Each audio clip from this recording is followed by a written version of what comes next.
thank you for being here today for our press conference on what I describe as the most important issue that's getting the least amount of attention relative to its importance in our country.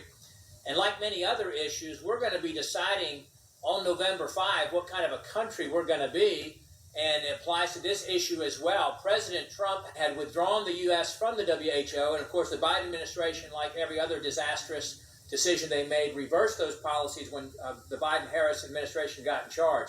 Well, later this week, the UN is going to hold a, quote, summit for the future. And they're going to produce, this is right from their website, an intergovernmentally negotiated, action-oriented pact for the future with a chapter on transforming global governance. Ascending beyond the powers being sought by its subordinate agency, the WHO, the UN is seeking even broader and more powerful authority, as you will hear a lot about today. The Biden-Harris administration apparently intends to fully support the surrender and compliance of the U.S. to the UN in these endeavors.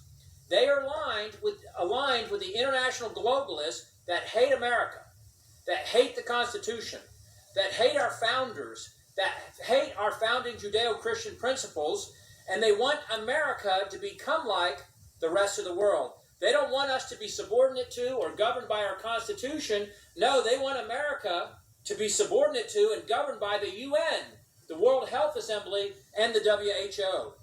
And in fact, they intend to join with others at the UN summit this week to vote to award additional powers to the UN Secretary General. They seek to facilitate the evolution of the UN from an international cooperative body to an international governing body. These powers would be triggered by any one of a number of so-called global emergencies, whether it was a so-called climate emergency, a health emergency, a cyber emergency, or a gun violence emergency, whatever that's supposed to be, a financial emergency, or whatever they deem appropriate.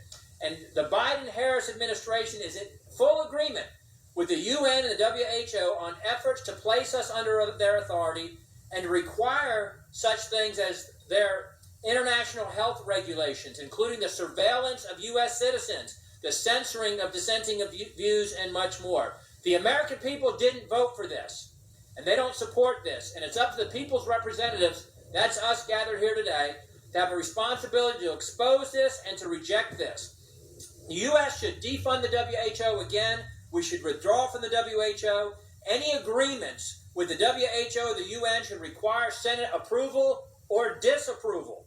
And a bipartisan House majority voted to require Senate approval just last week with Tom Tiffany's bill on the House floor. So I'm proud to be joined here by House